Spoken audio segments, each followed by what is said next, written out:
Over 6,000 shows. I can't think of a show that I would take back. I have said this many times before.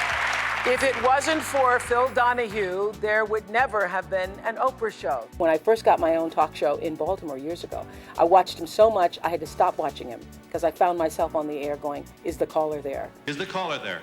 Oprah credited Donahue as, quote, the first to acknowledge that women are interested in more than mascara tips and cake recipes, that we're intelligent, we're concerned about the world around us, and we want the best possible lives for ourselves. She shared this throwback today and joined all the major talk show icons paying tribute. Thank you for opening the door wide enough for all of us to come through. Sally, Oprah, Joan, Jenny, Maury, Jerry. They call me sir and excellency, and I enjoy the attention.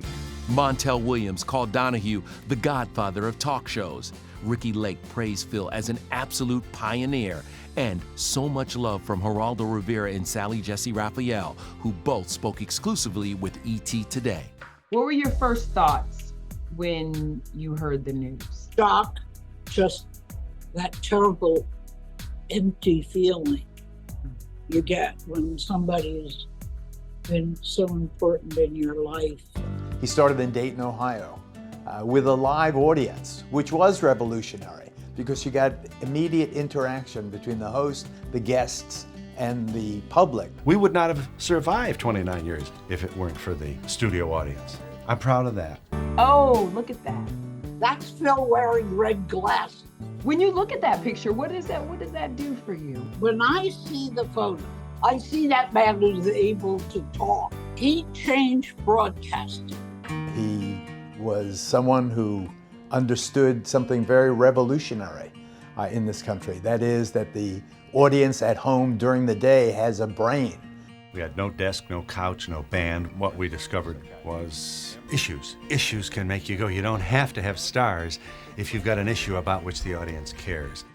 The beloved talk show host died Sunday night at home. He was surrounded by his wife Marlo Thomas, his children and grandchildren, and his beloved golden retriever. Phil and Marlo were married for 44 years. This afternoon, she posted this sweet throwback with Phil on vacation. She thanked fans and said she'd be taking a social media break to take care of herself and the many people who took care of Phil. She appeared as a guest on the show in 1977, and it was love at first sight. I began to see her very often after the show ended, and now I see her every day. And it was a wonderful way to meet a wonderful person. It dawned on me in the green room before the show. I mean, I've been interviewed by everybody in the country, and nobody had ever said, let's talk about your mother. So that impressed me, and also his blue eyes impressed me. I felt my little heart go pitter-patter. The last time I saw Phil was several years ago. He and Marlo were having lunch, and my wife Erica and I were sitting right next to them.